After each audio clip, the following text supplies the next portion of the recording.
Buenas noches, ¿cómo están?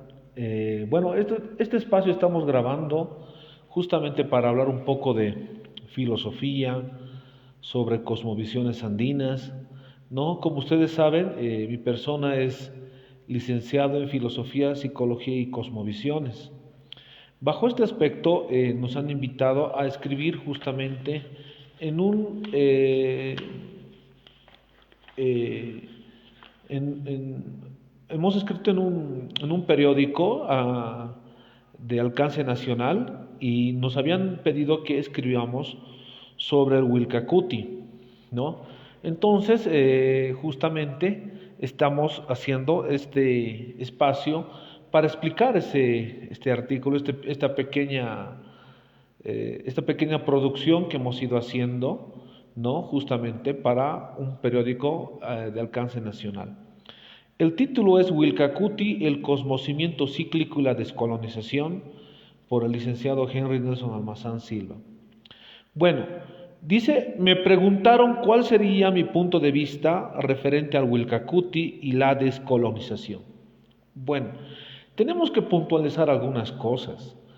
He estado escuchando que la descolonización es como que lo he ido escuchando, que la descolonización sería para muchos eh, como cambiar de ropa, que cambiarse de lo externo o no usar tecnología. No, descolonización no es eso, ¿no? Descolonizarse significa, según ese pensamiento amáutico, es, eh, es cambiar de pensamiento, ¿ya? Entonces, si alguien, por ejemplo, me dice que tendríamos que volver a cambiarnos de vestimenta, no es tan así, no es así la situación. La descolonización no es no usar la tecnología o no usar otros otros artefactos, eso no es la descolonización, ¿no? Entonces, nosotros tenemos que entender que el concepto de la descolonización está ya está insertado en la Constitución Política del Estado, en la ley educativa Belino Siñán y Lizardo Pérez.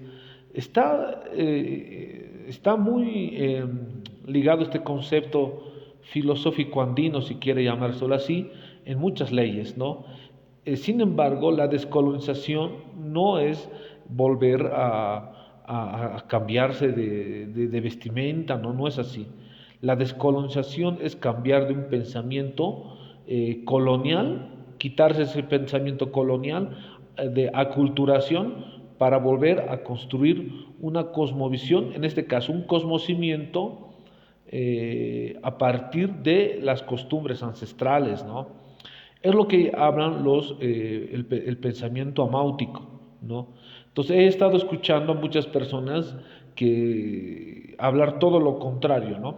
Bueno, es a partir de ahí que dice, me preguntaron cuál sería mi punto de vista referente al Wilcacuti y la descolonización. El Wilcacuti eh, es el año nuevo andino aymara o el renacimiento del sol, dice, ¿no? Vuelve a nacer el sol. Tenemos que entender que el pensamiento y sobre todo el tiempo para el cosmocimiento andino es cíclico, ¿no? Es cíclico. Y esto hay que entenderlo. Es cíclico, ¿no? Y dicen, no es como como como el tiempo occidental, no es así, dicen, ¿no? Sino más bien es cíclico, así como ha sido también para los egipcios y para otras culturas también, ¿no? Entonces, bajo este aspecto, en el artículo lo hemos puesto en un periódico, dice, y es así que empezaré analizando el mismo bajo el margen de la interculturalidad y del cosmocimiento, pensando más allá del filósofo Wilhelm Dilthey. Wilhelm Dilthey es un filósofo alemán en donde él es el que ha empezado a pensar, si quiere llamárselo así, la palabra cosmovisión, ¿no? Entonces, la palabra cosmovisión es una palabra en griego, es una palabra en griego que significa una forma de ver o una forma de pensar, ¿no? Entonces, esa es la palabra cosmovisión. Saludos hasta Santa Cruz, a nuestra querida compañera Vanessa. Y no, entonces Wilhelm Dilthey es el que ha empezado a hablar de cosmovisión, pero es una palabra en griego que significa una forma de ver, una forma de pensar, un paradigma, ¿no? Entonces, cosmovisión es una construcción occidental. Por eso yo no comparto que se hable de cosmovisión, ¿no? Más bien se debería hablar de cosmocimiento, porque el cosmocimiento es una construcción, es un nuevo pensamiento, una nueva epísteme, para que nos podamos entender un poquito más. Es una nueva epísteme, es un nuevo conocimiento que debe ser construido desde, dicen, el pensamiento amáutico, desde los saberes ancestrales, ¿no? Entonces, a partir de ahí, dicen, no, esto es muy importante. A partir de ahí, y con la finalidad de la descolonización, es que se ha hecho este artículo en el periódico.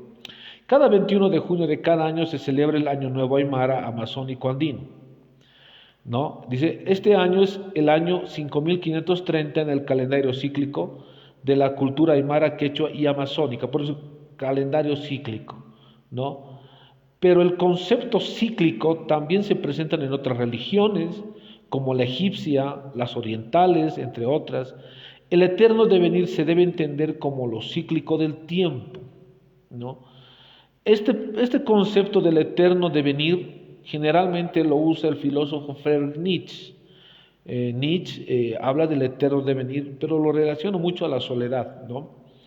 No me refiero a ese eterno devenir para el pensamiento amáutico o para el cosmocimiento andino-amazónico, según ellos, y según lo que yo he ido estudiando, ese eterno devenir es el Pachacuti, es el tiempo y el espacio que tiene una ciclicidad en este sentido, ¿no? Entonces, esto es muy importante entenderlo, ¿no?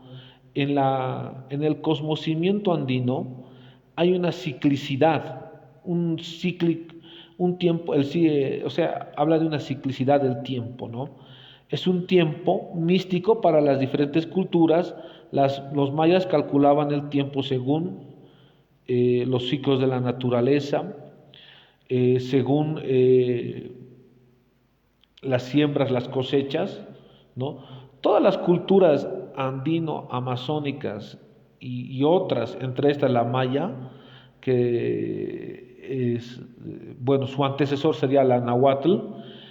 Su forma de cálculo del tiempo era según la cosecha y según la siembra, ¿no? En el caso boliviano, y específicamente en el cosmocimiento andino, se calcula el tiempo según la siembra y la cosecha de la papa, ¿no? En México ya sería del maíz, ¿no? Entonces, esto es lo que dice el pensamiento amáutico, ¿no? Esto es lo que ellos dicen, ¿no? Es lo que ellos plantean. Ahora, a este nuevo tiempo y espacio de diferentes culturas andino-amazónicas se llama Pachacuti. Por ende, el pensamiento del cosmocimiento deberá ser cíclico. En el cosmocimiento andino, sobre todo, se recuerda el pasado para construir el futuro. Ya. En el cosmocimiento andino amazónico se recuerda el pasado para construir el futuro. Nunca se recuerda el pasado para destruir el futuro, ¿ya? Entonces, generalmente yo he ido escuchando algo así, ¿no? 500 años nos han oprimido, dicen, ¿no? Nos han oprimido 500 años y hay un pensamiento de odio, ¿no? Entonces, en el cosmocimiento andino-amazónico no puede haber ese pensamiento de odio, no puede recordarse el pasado para destruir el futuro, porque El odio es algo que va en contra del equilibrio mismo, de lo que, en contra del equilibrio, en contra del principio filosófico andino de complementariedad, reciprocidad y equilibrio, ¿no? Entonces, cuando empiezan a hablar, por lo menos, estos conceptos, es decir, 500 años nos han oprimido, ahora nos vamos a liberar, ¿no? Pero no lo hablan desde un punto de vista ni siquiera intelectual ni ideológico. Lo hablan de una mezcla de marxismo y algo de indigenismo, ¿no? Y eso es justamente lo que Fausto Reinaga rechazaba, ¿no? Fausto Reinaga no quería saber de lo que es el marxismo, por si acaso. Entonces, en el cosmocimiento andino, amazónico, se recuerda el pasado para construir el futuro.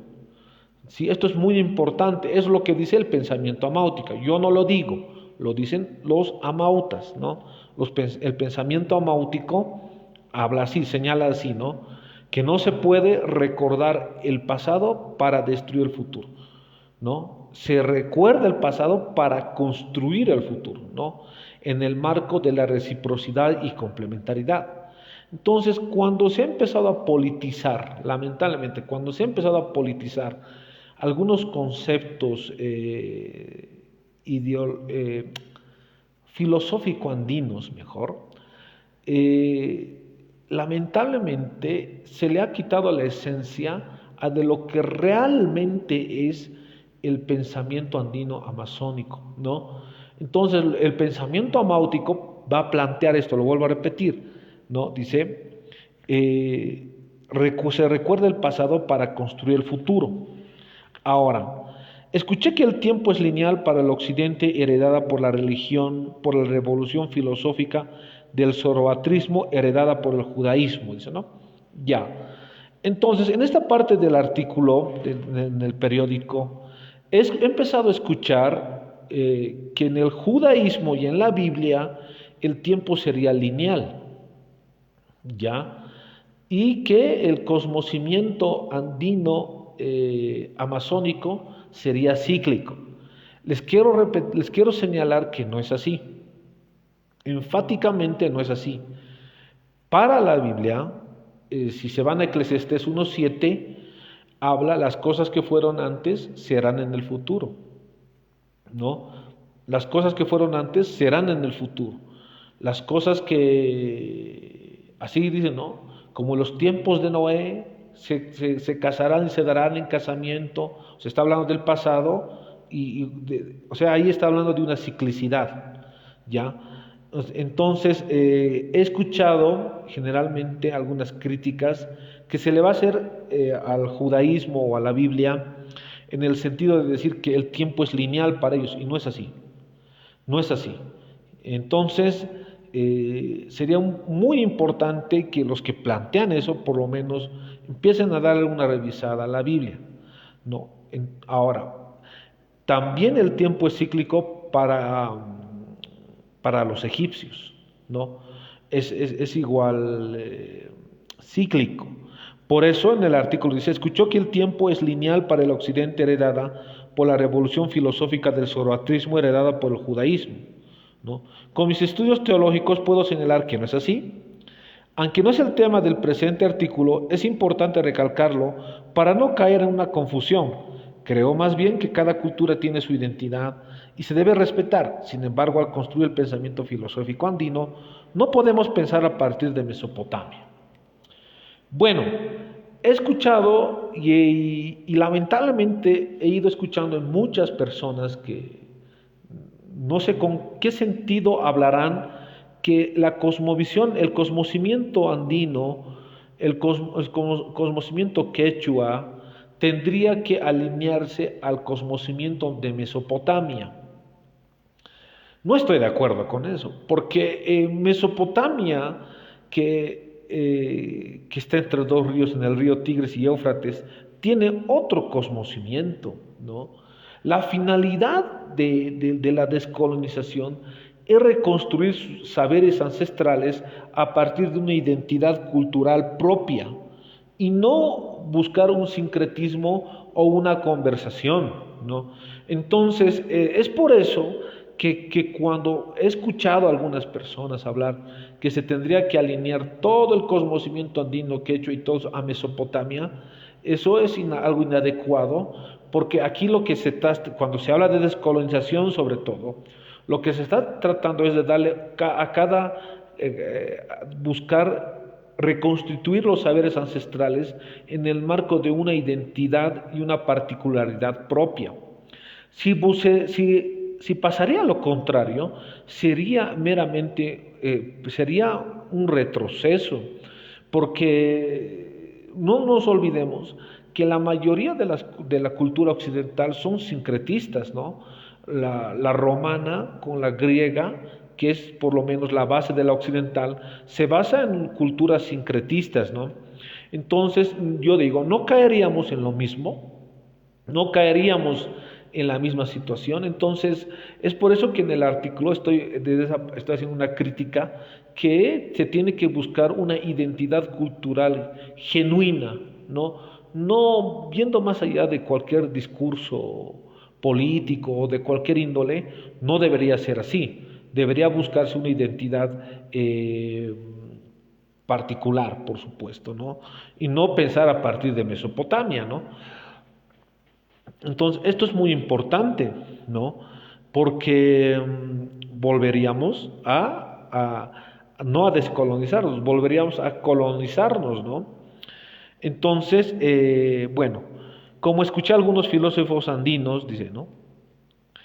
Ahora, dice, más bien se deberá pensar un pensamiento andino-masónico exclusivo e independiente bajo los conceptos de descolonización que instauró como el autor principal Fausto Reinaga, con una lógica cósmica social independiente y descolonizada.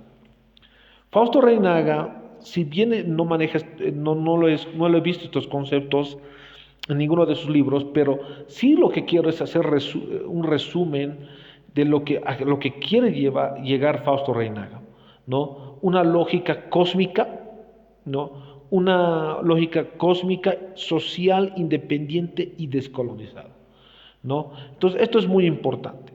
El Pachacuti no es una mera inversión de la transformación del todo, un cambio general del orden, como lo leí en algunas universidades latinoamericanas. Bueno, ese es el problema, ¿no? Cuando se empieza a hablar del Pachacuti, muchos lo asocian con una inversión de valores, ¿no? O lo van a asociar muchas personas con invertir las manillas del reloj y punto, y ese es un nuevo tiempo. No es tan así, porque caeríamos en el pensamiento o en el cosmocimiento de la nueva era, ¿no? Que no tiene nada que ver con el cosmocimiento andino amazónico quechua, ¿no? Entonces, porque en la nueva era lo que se plantea es la inversión de los valores, o también se podría entrar cuando Friedrich Nietzsche plantea que el filósofo es el que debe crear valores para dirigir a la sociedad, ¿no? Entonces, pero no desde un punto de vista de servicio, sino más bien de opresión, ¿no? Nietzsche. Entonces, se caería en lo mismo, ¿no? Cuando se habla de Pachacuti, tiene que entenderse como un tiempo y un espacio, y con un nuevo tiempo, con un valor, pero con nuevos valores, si quiere llamárselo así, pensados a partir de una sabiduría amáutica, de una sabiduría plasmada en el equilibrio, de una sabiduría planteada a partir de la reciprocidad, de la complementariedad, y no una mera inversión de valores, ¿no? Entonces, tiene que pasar un filtro, cualquier valor, a partir de un pensamiento andino, de un pensamiento, de una epísteme, si quiere llamárselo así, amáutico andino, ¿no? Si no es así, bueno, es igual un mero retroceso.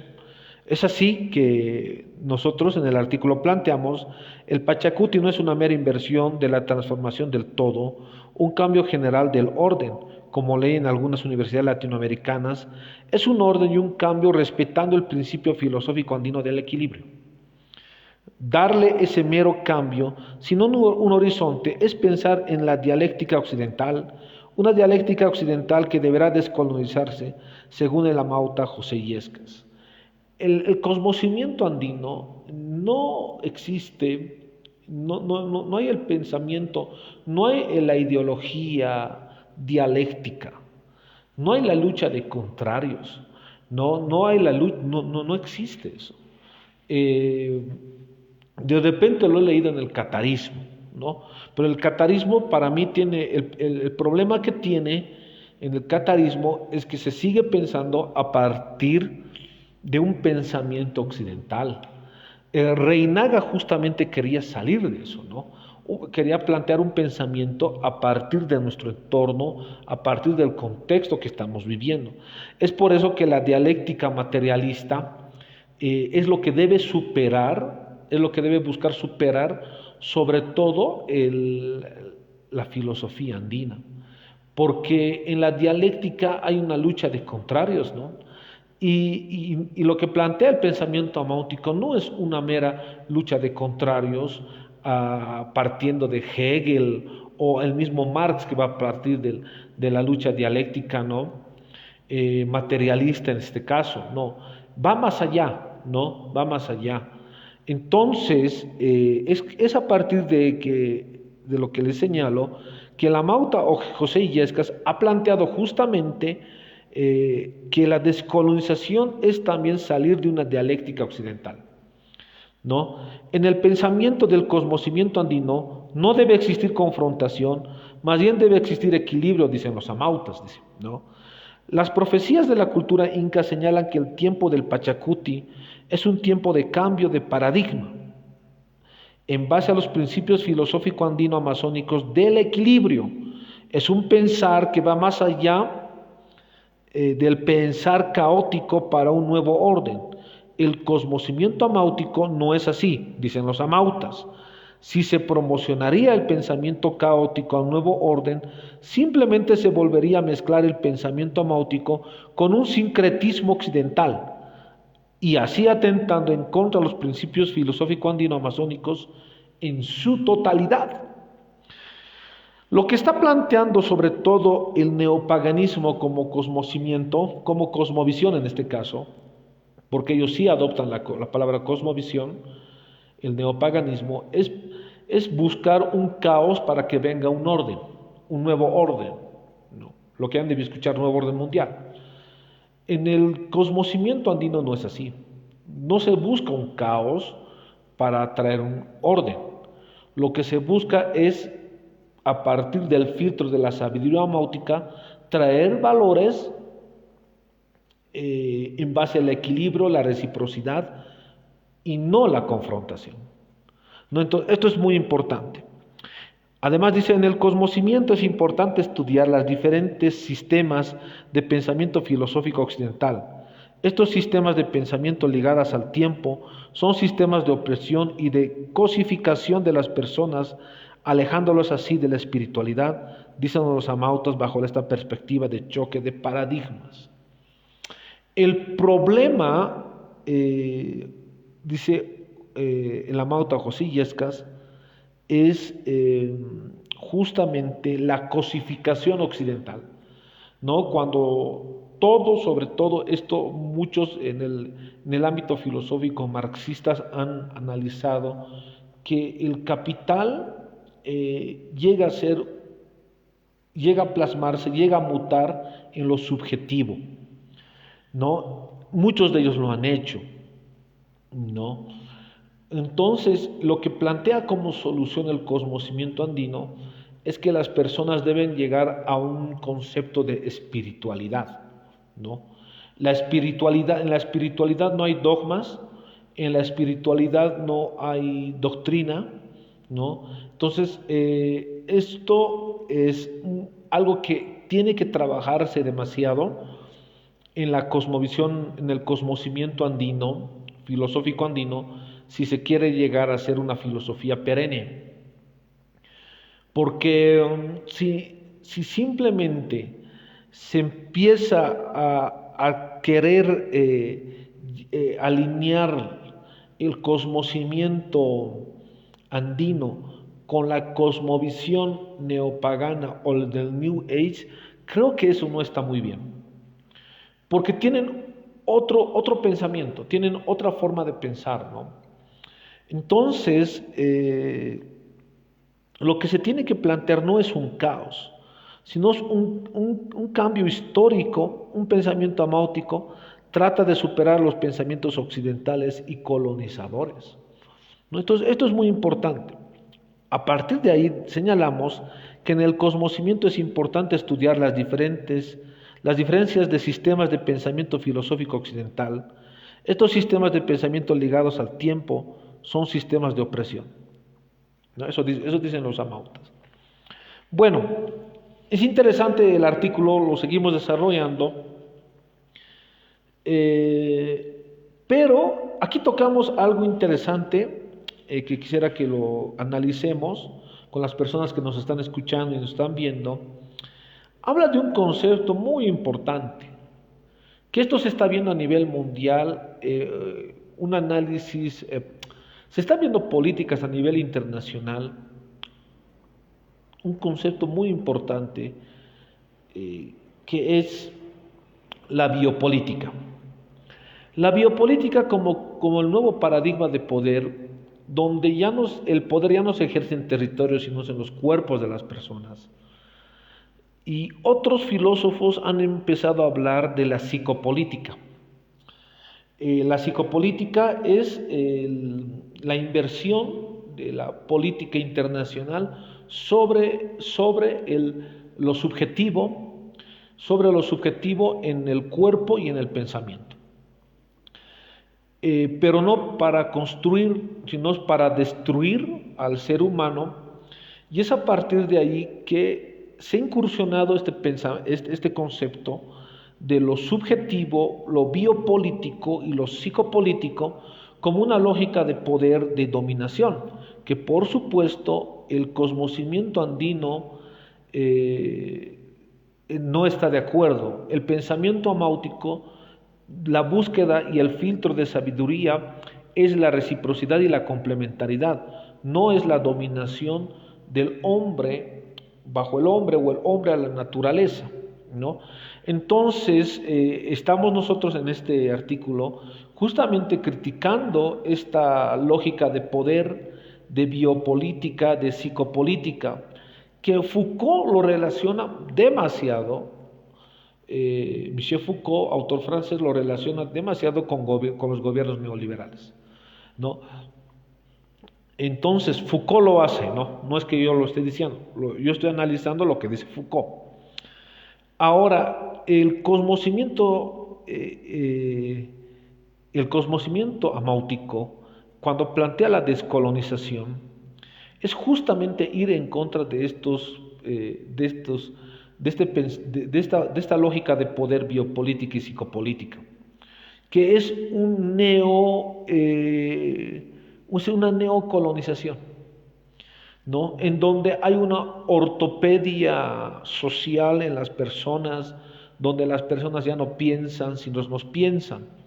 A partir de ahí he empezado a analizar en el artículo del periódico y dice, cuando se plantea eso y se plantea una ortopedia social planteado en lo subjetivo a nivel de un nuevo orden mundial, por supuesto que el pensamiento amáutico no está de acuerdo con esto y a partir de ahí es que ellos plantean un nuevo paradigma político basado en la reciprocidad, complementariedad y también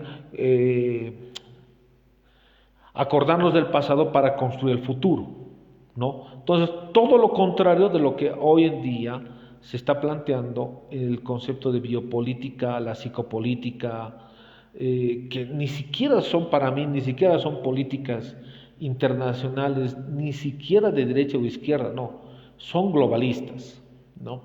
Entonces, esto es muy importante. Hay una nueva lógica de poder que es el capitalismo corporativo, pero que no es una lucha de derecha a izquierda, no es así.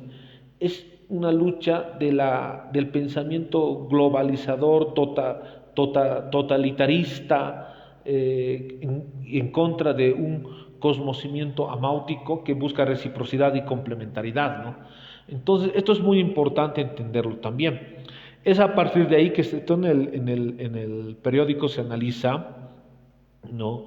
Y lo llama ese pensamiento occidental biopolítico, psicopolítico, lo llama un pensamiento neocolonial, transhumanista, y políticas de sometimiento del ser humano.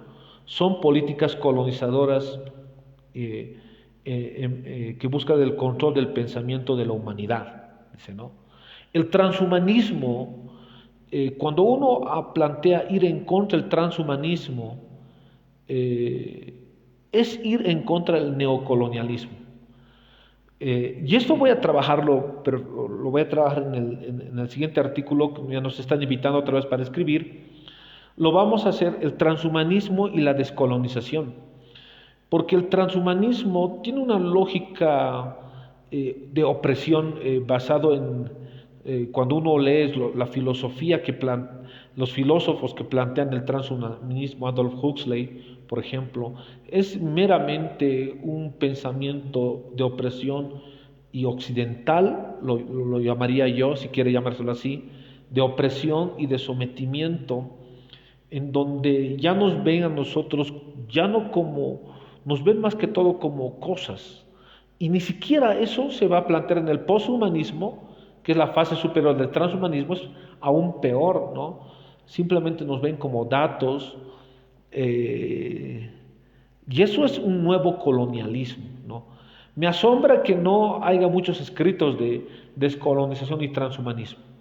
Lamentablemente, cuando yo he empezado a plantear, por ejemplo, he hablado con algunos filósofos argentinos y otros, no le dan mucha importancia al conocimiento andino amazónico, ¿no?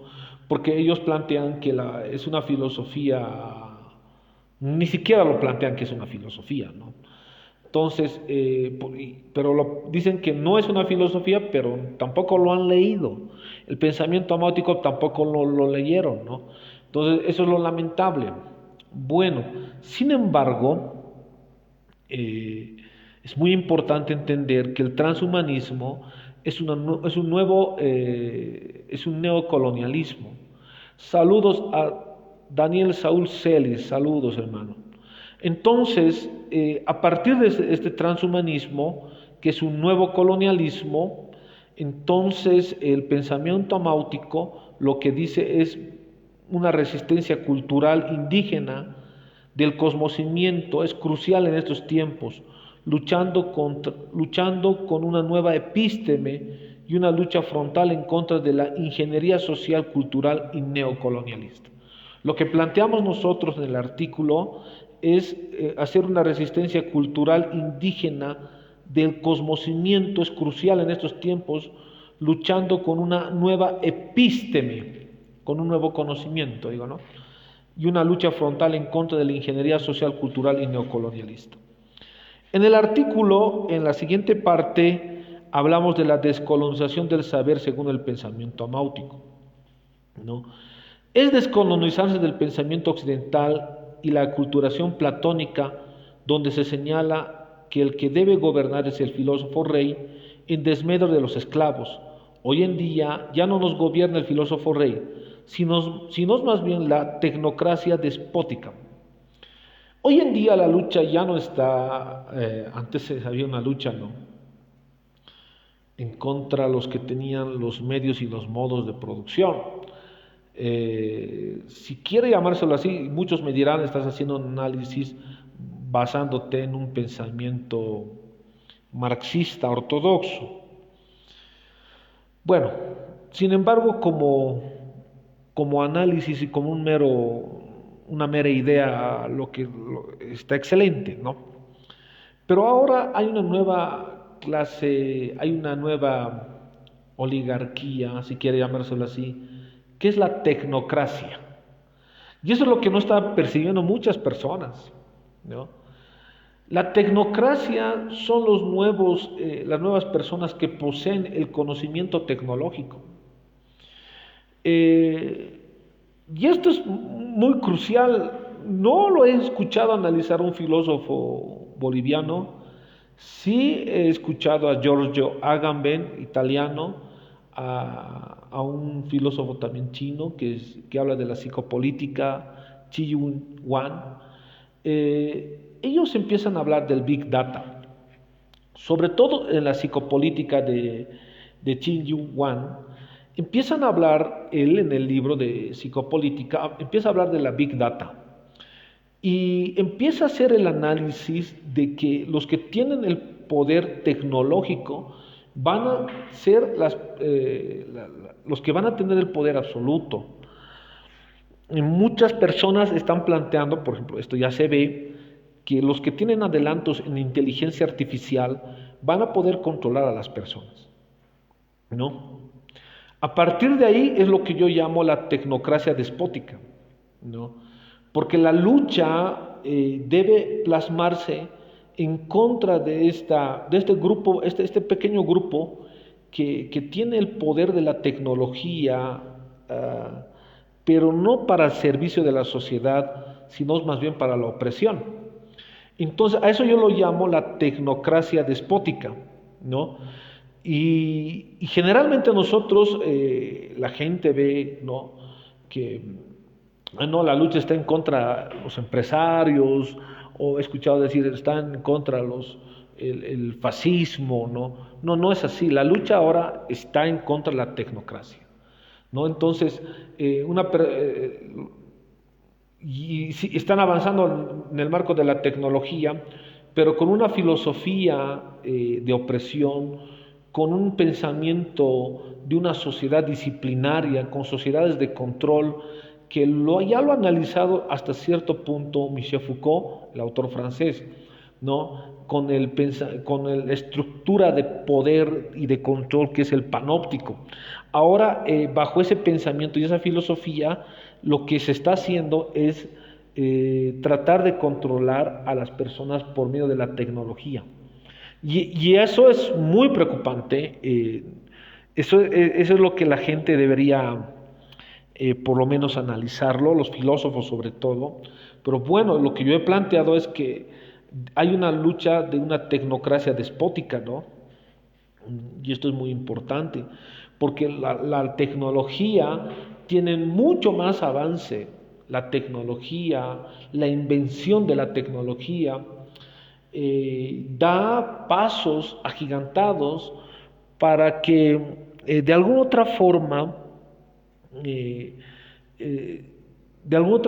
esos estados que representan esta tecnocracia empiecen a avanzar más y dejar muy atrás pero a los estados-naciones. Por ejemplo, el señor Bill Gates con Microsoft tiene mucho más capital y tiene mucho más poder que un estado-nación, ¿no? Entonces, ellos, por ejemplo, igual Elon Musk, ¿no?, con su empresa Tesla, tiene mucho más poder que un Estado-nación. Abiertamente ellos han planteado, sobre todo Elon Musk, ha planteado que ya los chips ya se van a empezar a poner en las personas, ¿no? Y ya se está trabajando y lo ha dicho abiertamente, ¿no? Bill Gates ha empezado a hablar de un tatuaje, pero ¿hasta qué punto tienen poder estos tecnócratas? Y eso es lo que yo trato de analizar, porque para mí es una nueva colonización eso, ¿no? Entonces creo que la gente tiene que mirar que el enemigo principal está ahí, y es muy importante entender eso, ¿no? Entonces lo que yo señalo es una descolonización del saber según el pensamiento amáutico, es una lucha cultural, una nueva epísteme, un nuevo pensamiento para afrontar esta oligarquía tecnócrata despótica.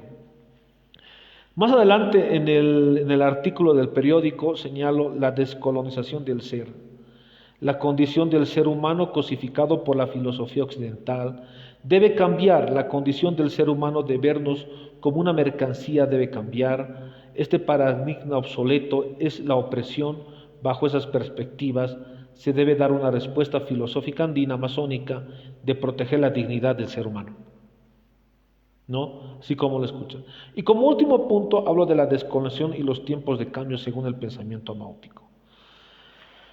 Eh, ya para ir terminando, aquí hablo del transhumanismo, ¿no? ¿Por qué se debe ir en contra del transhumanismo? Porque el transhumanismo, aparte de ser tecnología, es un movimiento cultural e intelectual occidental que busca la transformación de la condición de ser humano, pero no para oprimirlo al ser humano, es la reinvención del ser humano, ¿no? Entonces es la ruptura de los principios filosóficos andinos de reciprocidad, complementariedad. Entonces, esto es muy importante entenderlo, ¿no? Bueno, si tú quieres adquirirlo, bueno, esto es lo que se ha producido en el periódico. El artículo se llama Wilcacuti, el conocimiento cíclico y la descolonización. Lo hemos tratado de resumir y también algunas cosas explicarlas por el licenciado Henry Nelson Almazán. Bueno, y me quedo muy agradecido por las personas que nos están escuchando. Saludos a Reinaldo Machaca, que también nos está escuchando. Esto va a estar grabado para algunos canales de YouTube que tengo, ¿no? Entonces, bueno, muy buenas noches y bueno, que descansen bien.